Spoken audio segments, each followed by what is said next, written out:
In the wilderness about 200 miles south of Tehran is a place called Half of the World. Isfahan, twice the capital of Persia, was the highlight of my journey to Iran in 2017. But to get there, it is necessary to negotiate the Zagros Mountains, a range of rocky cathedrals of stones and rocks spanning about 990 miles from the eastern edge of the Fertile Crescent and ending at the Strait of Hormuz on the Persian Gulf. Although overgrazed and deforested, scattered valleys do nurture grains like wheat and barley, lentils, nuts like almond and pistachio, and fruit trees bearing apricot, plum, and pomegranate, plus grapevines. The last Asiatic lions known to roam the foothills were photographed in the mid-19th century. The city of Isfahan seems about a century away from the villages in the foothills. In a dry basin, still at over 5,000 feet above sea level, lies what I believe is Iran's premier center of art, music, and culture. A Persian proverb said, Isfahan neste jahan ast, or Isfahan is half of the world. Isfahan is a north-south and east-west hub crossing Iran, and was once one of the largest cities in the world. In the 16th and 17th centuries, under the Safavid dynasty, it became the capital of Persia for a second time. The Nakhsh Jahan Square, translated Image of the World, in Isfahan, is one of the largest city squares in the world. It has been rightfully designated by UNESCO as a World Heritage Site.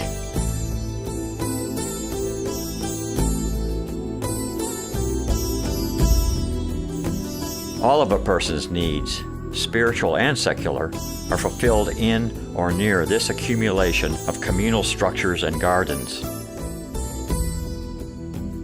Among the masterpieces of architecture are the Mosque of Sheikh Lotfullah, the Royal Mosque, and the Ali Kapu Palace.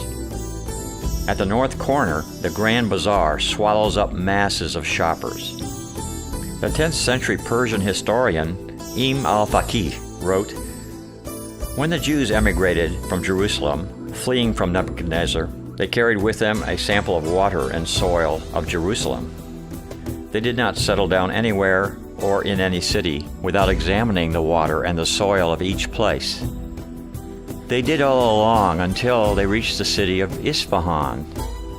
There they rested, examined the water and soil, and found that both resembled Jerusalem. Upon they settled there, cultivated the soil, raised children and grandchildren, and today the name of this settlement is Yahudiya. Isfahan is a haven for several religions to this day. Isfahan's main square truly is a metaphor, the place called the Image of the World."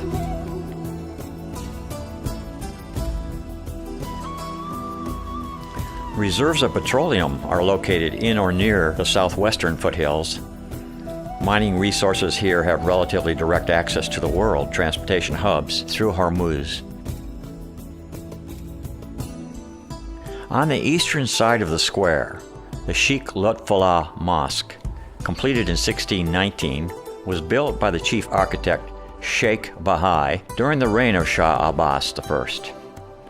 The mosque was rebuilt and repaired in the 1920s under the tutelage of Reza Shah Pahlavi.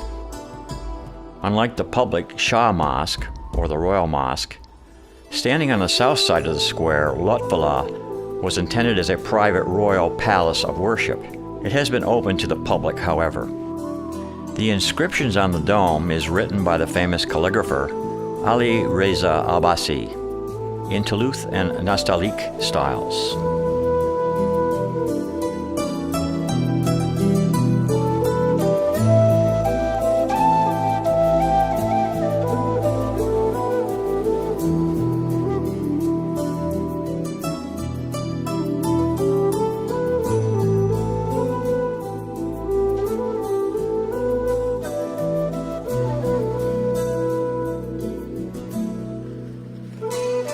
It's early morning, late September, as I stride across Meydan-e Shah Square.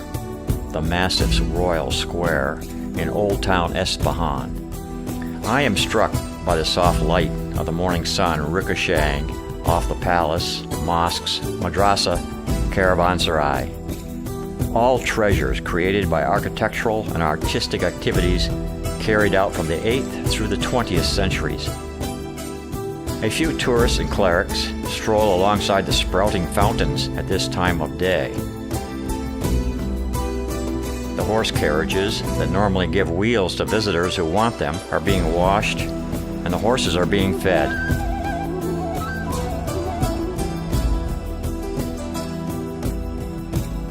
There definitely is something profoundly sacred, and profane also, about this place, suggesting to me that Esfahan is among a few locations on this earth that is a kind of beacon of creativity and sensibility that is broadcasting outward to a larger purpose. In September, as the holy Shia festivals of Muharram kick in, mullahs with religious enthusiasm for Islamic fundamentalism erect modest tents and benches in a quest to entice or ensnare the infidel. In extraordinarily friendly encounters, mind you. This is not the Islam of the battlefield by any stretch. Yet on the same field are reminders of the political demands that instruct modern Islam in the mid-world. Not so modest are the mosques that anchor the Grand Square. Besides the Lutfullah Mosque, which we already visited, is the even more extravagantly decorated Royal Mosque, its courtyard, the Winter Mosque, which is the east wing of that mosque, and the school or madrasa. Not surprisingly, given its long history of restoration, this large domed building, its halls and courtyard, tucked behind the main minarets and entrance mihrab, are currently under renovation, and parts are off limits to the public. The mosque core structure dates primarily from the 11th century, when the Seljuk Turks established Isfahan as their first capital. Additions and alterations were made many times since then. A simplicity of the earth-colored exterior almost doesn't prepare the visitor for the complexity of the interior decor. Cupola, or dome soffits, the undersides, are a blast of varied geometric designs and often include an oculus, which is a circular opening to the sky. Ribbed vaults funnel the streams of lighting from the ever-moving march of the sun across the sky, creating a mesmerizing, very hypnotic introduction to the tunnel of heaven. Creative arrangement of bricks, mysterious motifs in stucco and tile work, and the perfectly constructed echo chamber in the center of the dome defy easy description, as the timeless project entails an entanglement of refined artistry and application of geometry and physics. The courtyard and mosque are also a metaphor of the celestial paradise promised after death in the Quran. Tiles, glazed in branch and foliage patterns covered the surface of the surrounding brick buildings and symbolize the fountainhead and plants in paradise.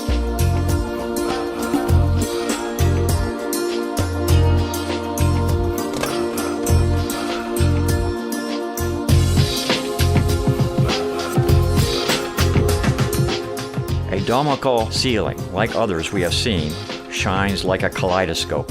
In effect, earthy clay bricks were glazed, and colored ceramic tiles later were cut into small pieces and put together in intended mosaic patterns. It would have taken too much labor and time to cover the whole surface of the enormous royal mosque by this method.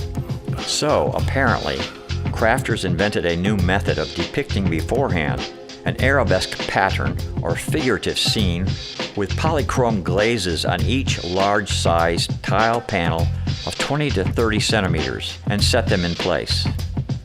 This is known as the 7 colors method that makes traditional Persian architecture unusually resplendent. The Royal Mosque is said to have required more than 1.5 million ceramic tile panels.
On the western side of Isfahan's Grand Square looms the Ali Kepu, a towering pavilion topped by pillars under reconstruction, and behind which was the Shah's palatial residence and royal gardens. To me, the structure at first appeared to be an extravagant warehouse. I was disabused of the false impression, however, shortly after entering the narrow halls, navigating past some of the crumbling plaster and fading tileworks, and entering into the more palatially refurbished grand galleries that once entertained ambassadors of the Near East. The ceilings are particularly captivating. Rustic arched mihrabs with nesting iron-like tarnished patterns, faintly colored, force me again to revisit my understanding and experience of color and design. Varying sized stars, for instance, are scattered in the lacework and perched amongst the orbs of color rotating around a central point. I ponder their meaning, if there is any, and wonder about the craftsmen and women who conceived these combinations. My bafflement and wonder was only about to be shaken anew. My next encounter with royal extravagance at another royal destination, located in Isfahan's Nightingale Garden, presented a more objective view of the world. The Safavids' Hesh Behest Palace features art that drifts away from the pure abstractions and religious sensibilities that overlap with the offices of the state on the Grand Square. In these back gardens, the human face and events of historical significance are given a larger-than-life treatment that is almost epic in scale. This two-story palace has about 20 rooms, built symmetrically on both sides. Among its highlights are the central hall, which consists of a skylight with decorative mirror artwork, porches on all four sides with wall paintings and knotted ceilings, and tall thin pillars that to me appeared to be a tad too oppressed by the weight of the ceiling they are holding aloft. Parts of this grand presentation, like so many world-class sites in Iran, are in disrepair, but very little imagination is required to be in awe of the luxury that the rooms of this mansion once conferred on its owners.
With time, maybe days, maybe weeks, maybe years, it might be possible for an historian to assemble a dossier of the remarkable events portrayed on many of the walls, perhaps also identifying the key players and persons sacrificed there.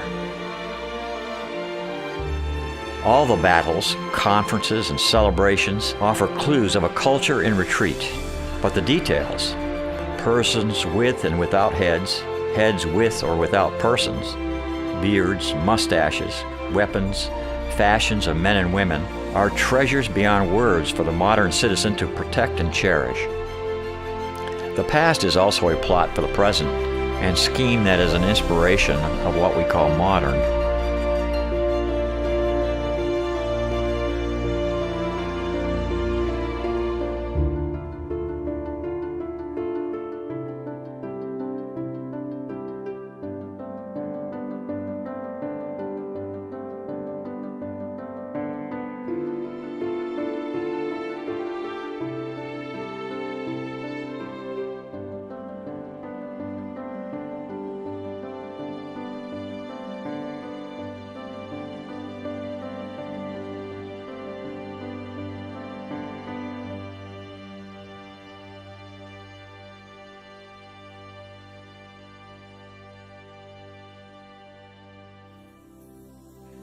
Back at my hotel in Isfahan, the Abbasi, lucky tourists who secure a room there are introduced to hospitality that official Iran hopes will be appreciated by its guests.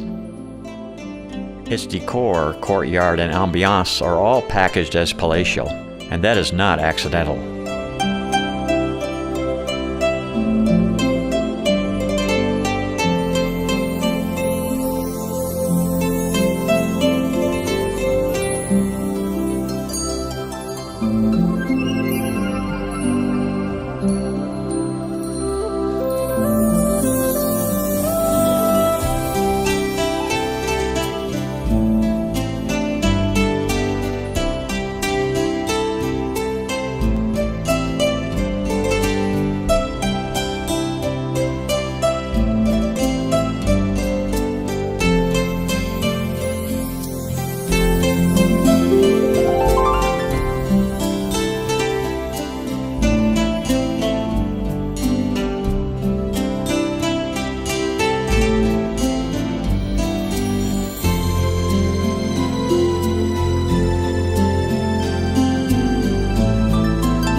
My bedroom suite is spare and basic, but royal.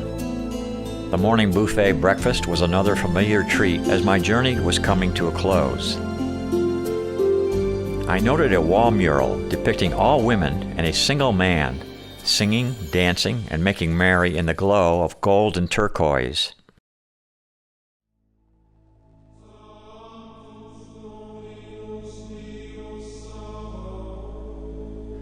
A memorial to an Armenian catastrophe, known as the Ottoman Massacre of 1915, has been established in Isfahan, where Orthodox Armenian Christians still number more than 10,000. The memorabilia of the catastrophic event is housed on the grounds of the famous Vank Cathedral in the new Jolfa quarter of the city, and are a somber tribute to an event that devastated a non-Muslim population in this region under the Ottoman, not Persian rule. The Holy Savior Cathedral, or Vank, is a UNESCO World Heritage Site and undoubtedly one of the most beautiful churches in Iran. The Orthodox Christian structure displays a striking blend of Armenian and Safavid architecture. Built in 1606 and expanded in 1655, the church accommodated the needs of Armenian refugees from Ottoman lands. Adjacent vaults essentially draw from both the Christian and Islamic sensibilities. One literally drowns in the scenes from the Bible.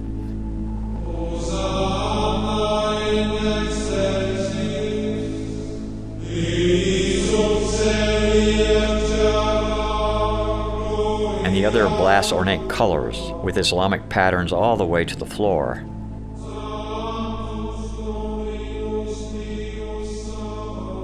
A blue and gold painted central dome depicts the biblical story of the creation of the world and man's expulsion from the Garden of Eden.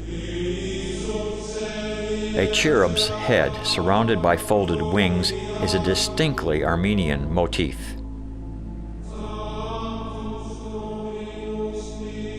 The ceiling above the entrance is painted with delicate floral motifs in the style of Persian miniature, which is an artistic technique that normally is applied to illustrate sacred texts like the Bible and Quran. The cathedral library contains more than 700 manuscripts and rare sources on Armenian and medieval European languages and arts.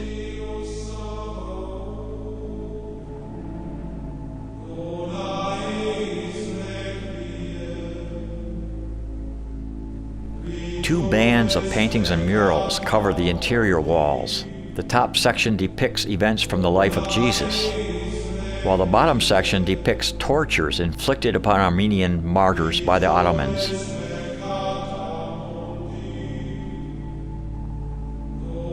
Walking around this church, one gets an ever-changing charge of color and history. I only wish I knew more of the myths in history, as the hundreds and maybe thousands of characters depicted are overwhelming.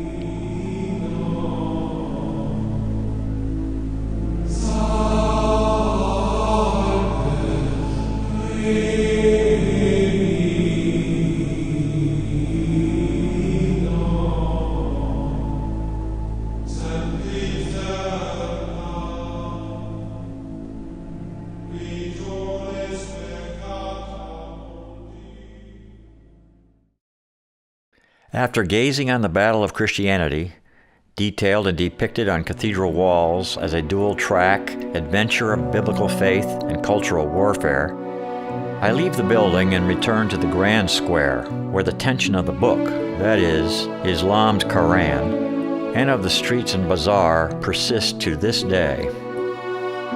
As everywhere, people here drift between the relics and edifices designed to inspire, return to the stalls and shops to perspire, and eventually are compelled by age to simply retire and await the fate shared by us all, whether Christian, Muslim, Jew, Buddhist, Hindu, atheist, or just a pilgrim. Entering the Grand Bazaar for the last time, one of the many similar still beating hearts of trade in Iran, I am immersed again in a swirl of buyers and sellers, of families shopping or just relaxing, of tourists like me, gawking and feeling leg-weary. It is only fitting in a way that before leaving Iran, we step back from the beauty and progressive qualities on display in the country to reflect on the reality that all is not gold and turquoise. The Near East, not unlike any other geographical regions of our world, has been cauldron of war, atrocity, greed, and incompetence from time to time. Iran's governors and citizens are not blind to this fact. While some countries like the U.S. tend to perceive the nation of Iran with suspicion of all of its motives, it is important to know that many minority religions, even Christianity and Judaism, thrived in this Muslim land for centuries. The sun has set. A sickle moon is beginning to drift across the Grand Square. Children frolic beside the massive fountains, and electric lights come on to illuminate halls and walls that have stood for centuries, even millennia. Weapons of war backed into the shadows are silent and ignored, and since it is Muharram, men under a mobile tent dispense drinks to men and women, gathered in clumps beneath a sign declaring, "Down with America." And then a stranger approached me, a hawker of Persian carpets, and asked whether I would like a free cup of tea.